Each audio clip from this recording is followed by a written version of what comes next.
ఇక మిగిలిన డీటెయిల్స్ చూద్దాం. జపాన్ దేశ పర్యటన ముగించుకుని ముఖ్యమంత్రి రేవంత్ రెడ్డి హైదరాబాద్ చేరుకున్నారు. శంషాబాద్ రాజీవ్ గాంధీ అంతర్జాతీయ విమానాశ్రయానికి చేరుకున్న ముఖ్యమంత్రికి పలువురు ఎంపీలు, ఎమ్మెల్యేలు, సలహాదారులు, కార్పొరేషన్ చైర్మన్లు, ఇతర ప్రతినిధులు స్వాగతం పలికారు.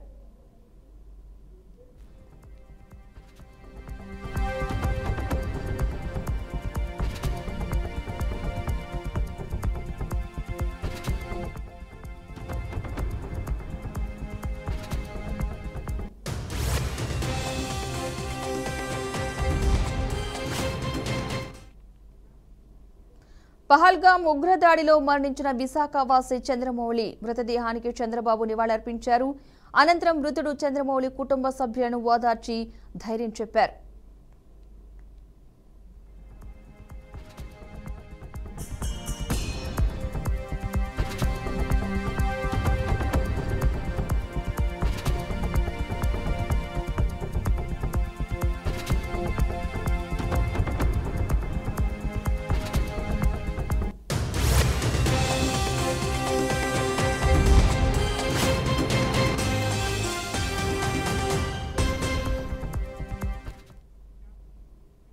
గుంటూరు జిల్లా తాడేపల్లిలో వైసీపీ నాయకులు పహల్గామ్ ఉగ్రవాద దాడికి వ్యతిరేకంగా నిరసన కార్యక్రమం చేశారు. వైఎస్ఆర్ కాంగ్రెస్ పార్టీ కేంద్ర కార్యాలయం నుండి భరతమాత సెంటర్ వరకు కొవ్వొత్తుల ప్రదర్శన నిర్వహించారు. పర్యాటకులపై ఉగ్రవాద దాడిని ఖండిస్తూ బాధిత కుటుంబాలకు న్యాయం జరగాలని కోరుకుంటూ వారికి సంఘీభావం తెలియజేశారు. ఈ ర్యాలీలో పార్టీ నాయకులు, కార్యకర్తలు, అభిమానులు భారీ ఎత్తున పాల్గొని నిరసన తెలియజేశారు. ఉగ్రవాదుల దాడిని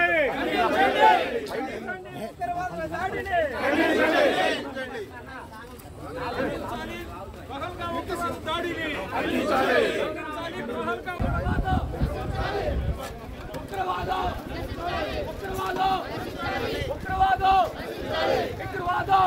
దాడిని పార్వతీపురం మన్యం జిల్లా గుమ్మలక్ష్మీపురం ఏఓబీ శివార్లలో ఎక్సైజ్ పోలీస్ శాఖలు మూకుమ్మడి దాడి చేశారు. 360 లీటర్ల నాటుసారా, 3000 కేజీల విప్ప పువ్వు, 2400 కేజీల నల్లబెల్లం, 3900 కేజీల అమోనియా స్వాధీనం చేసుకున్నారు. 7700 లీటర్ల బెల్లపు ఊటను ధ్వంసం చేశారు. 2 నిందితులను అదుపులోకి తీసుకుని రిమాండ్కు తరలించారు.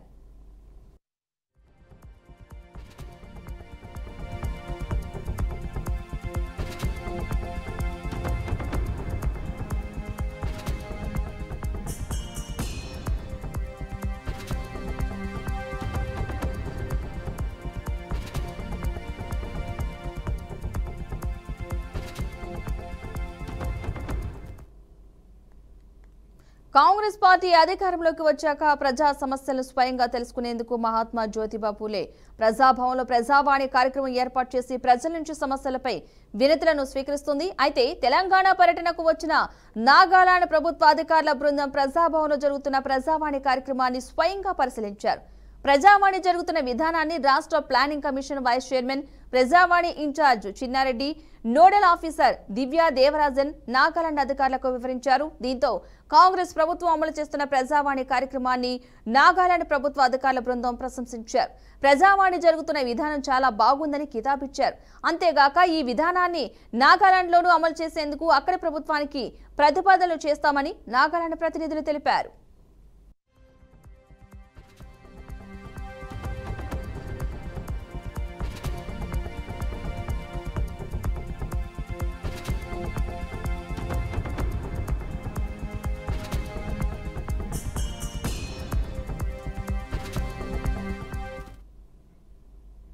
నిర్మల్ జిల్లా బైంసాలో మోకాళ్లపై కూర్చుని రైతులు నిరసన తెలిపారు.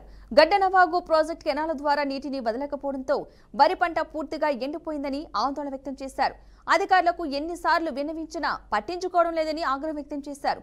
అధికారులు వెంటనే స్పందించి సాగునీటిని వదిలి పంటలను కాపాడాలని, లేని పక్షంలో ఆందోళన మరింత ఉధృతం చేస్తామని హెచ్చరించారు. కామల్ గ్రామంలో గత కొన్ని సంవత్సరాల నుంచి ఎప్పుడు కూడా పంటలు ఎండలేవు. నా చిన్నప్పటి నుంచి కూడా పంటలు ఎండింది నేను ఇప్పటిదాకా చూడలేదు. వర్షాలు పడకపోతే ఎండిండొచ్చు, కాకపోతే చెరువులలో నీళ్లు ఉంచుకొని ఎప్పుడు కూడా ఎండిపోలే. కానీ ఈ సంవత్సరం రైతుల యొక్క పంటలని, జొన్నలు కానీ, మక్కలు కానీ, వరి పంట పొలాలు మొత్తం కూడా ఎండిపోవడం జరిగింది. మరి నీళ్లు ఉండి కూడా అడిగితే మిషన్ భగీరథకు అవసరం ఉన్నది, మిషన్ భగీరథ కోసం అంటున్నారు. మరి మిషన్ భగీరథ కోసం ఇడవంగా కూడా వాటర్ ఉన్నాయి సార్, అక్కడ చూడడానికి కూడా జరిగింది. మరి ఏ ఇన్ఫర్మేషన్ లేకుండా కూడా కెనాల్ బంద్ చేయకండి సార్. ఒకవేళ ఏదైనా ఉంటే ముందే చెప్పాలా, పంటలు వేసుకోకపోతుండే రైతులు ఒకవేళ ఏం చేస్తున్నారంటే ముందు ఇన్ఫర్మేషన్ ఇవ్వక రైతులందరూ ప్రతి సంవత్సరం లాగానే ఈ సంవత్సరం కూడా పంటలు వేసుకున్నారు. ప్రతి సంవత్సరం ఇడిచినట్టు ఈ సంవత్సరం కూడా ఇడుస్తారు అనుకున్నాం. ఈ సంవత్సరం విడగా 70% పంటలన్నీ ఖరాబ్ అయినాయి సార్. ఒకసారి మీరు వచ్చి చూసి నీళ్ళు ఇడిపిస్తే చాలా. చెప్పుడు కాలేదు, ఇప్పుడు తలాపకు నీళ్ళు ఉంచుకొని ఇంత పంట చేసిన కష్టం నిండకుండా మా రైతులకు కాపాడాలా, ఎట్లన్నా చేసి నీళ్ళు ఇడాలి. ఇంకా వేరే వాళ్ళ కన్నా పరిచయం ఉన్నది, 100 ఎకరాలు ఖరాబ్ అయిపోయింది, మొత్తం ఎండిపోయింది. నెల్లూరు జిల్లాలో దారుణం చోటు చేసుకుంది. కొడవలూరు నార్త్ రాజపాలెంలోని గ్రీన్ హౌస్ రొయ్యల ఫ్యాక్టరీలో ఓ యువతి ఉరివేసుకుని ఆత్మహత్య చేసుకుంది. 3 రోజుల క్రితం సునీత అనే యువతి వైజాగ్ నుండి ఫ్యాక్టరీలో పని కోసం వచ్చిందని స్థానికులు తెలిపారు. మృతదేహాన్ని పోస్టుమార్టం నిమిత్తం ఆసుపత్రికి తరలించారు. సమాచారం అందుకున్న పోలీసులు ఘటనా స్థలానికి చేరుకుని కేసు నమోదు చేసుకుని దర్యాప్తు చేస్తున్నారు.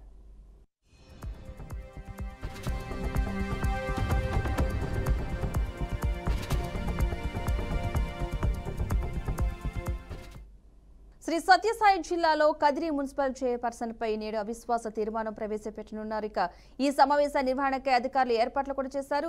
మున్సిపల్ చైర్పర్సన్ నజీమున్నిసాకి వైసీపీ కౌన్సిలర్లు వ్యతిరేకంగా ఉన్నారు. మున్సిపల్ కౌన్సిల్లో టీడీపీ బలం 11 మంది కాగా వైసీపీకి 25 మంది మద్దతు ఉంది. ఇక మెజార్టీ సభ్యులు అవిశ్వాసానికి మద్దతు ఇవ్వనుండగా చైర్పర్సన్ కు మద్దతుగా కేవలం 11 మంది మాత్రమే మిగిలే అవకాశం కనిపిస్తోంది. టీడీపీ కౌన్సిలర్లతో పాటు మరో 13 మంది కౌన్సిలర్లు సమావేశానికి హాజరయ్యేందుకు సిద్ధంగా ఉన్నారు. ఈ నేపథ్యంలో చైర్పర్సన్ నజీమున్నిసాతో పాటు వైస్ చైర్మన్లు రాజశేఖర్ రెడ్డి, గంగాదేవి పదవులు ప్రశ్నార్థకంగా మారాయి.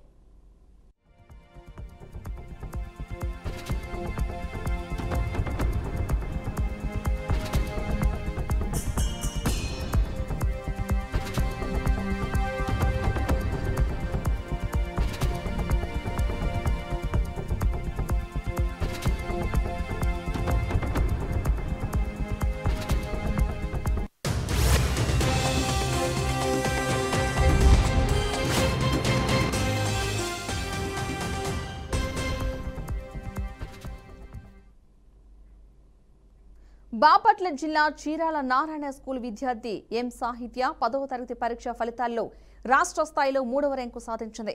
598 మార్కులతో బాపట్ల జిల్లా స్థాయిలో మొదటి ర్యాంకులో నిలిచింది. సాహిత్యకు స్కూల్ యాజమాన్యం, తల్లిదండ్రులు అభినందనలు తెలియజేశారు.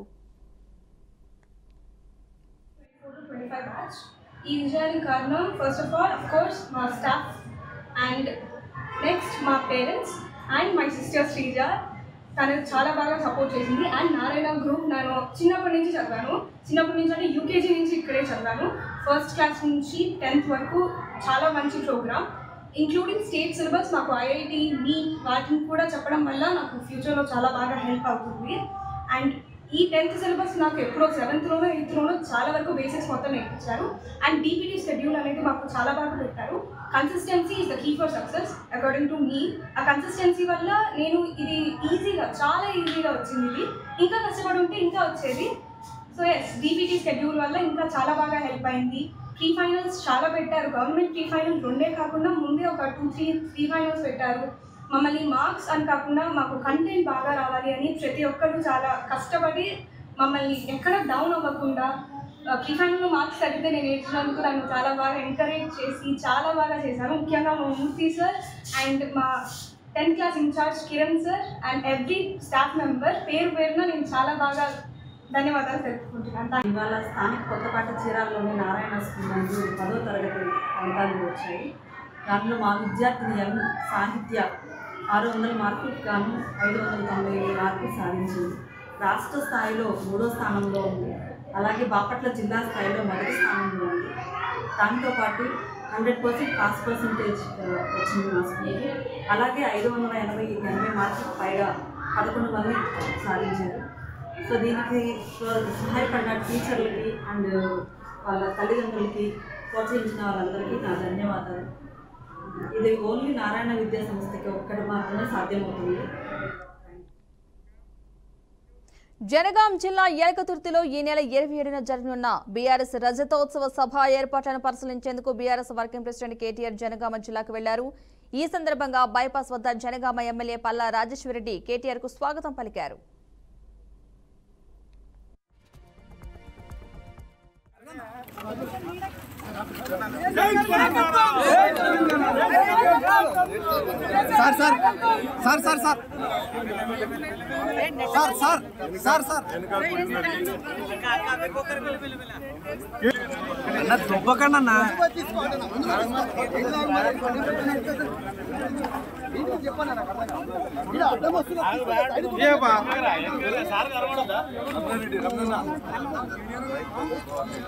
సార్ ఒక్కసారి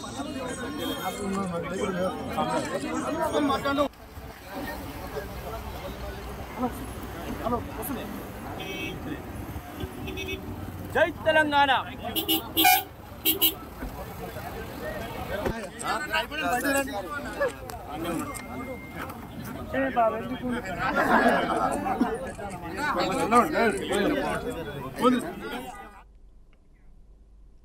హైదరాబాద్ లో అక్రమ నిర్మాణాలపై అధికారులు కొరడా జులిపించారు. కొండాపూర్ శ్రీనగర్ కాలనీలో ఆక్రమణలను శేర్లింగంపల్లి టౌన్ ప్లానింగ్ అధికారులు నేలమట్టం చేశారు. కాలనీలో ప్రధాన రహదారికి ఇరువైపులా రోడ్డును ఆక్రమించి ఆక్రమణదారులు నిర్మాణాలు చేపట్టారని మున్సిపల్ కార్యాలయం ఎదుట స్థానికులు ఆందోళన నిర్వహించారు. ఈ క్రమంలో భారీ బందోబస్తు మధ్య అధికారులు ఆక్రమణలను తొలగించారు.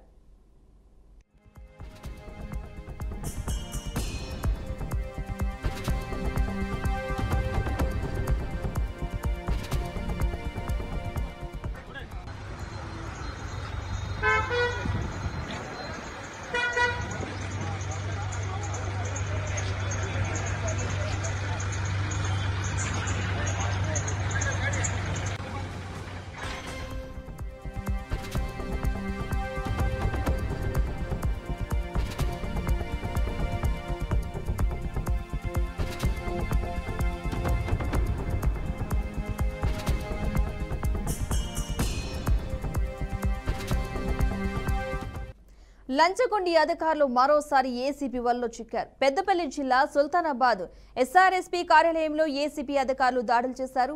SRSP division 6 superintendent Sridhar Babu, senior assistant Suresh లంచం తీసుకుంటూ ఉండగా ఏసీపీ డీఎస్పీ వివి రమణమూర్తి రెడ్ హ్యాండెడ్ గా పట్టుకున్నారు. సహా ఉద్యోగి రికార్డ్ అసిస్టెంట్ యాజాల్ ఉల్ఖాన్ నుండి 20,000 రూపాయలు డిమాండ్ చేశారు. డబ్బు తీసుకుంటూ ఉండగా ఏసీబీ అధికారులు పట్టుకున్నారు. ఉద్యోగుల నుంచి పంచనామా సేకరించారు. నిందితులను ఏసీబీ కోర్టుకు తరలిస్తున్నట్లుగా అధికారులు తెలిపారు.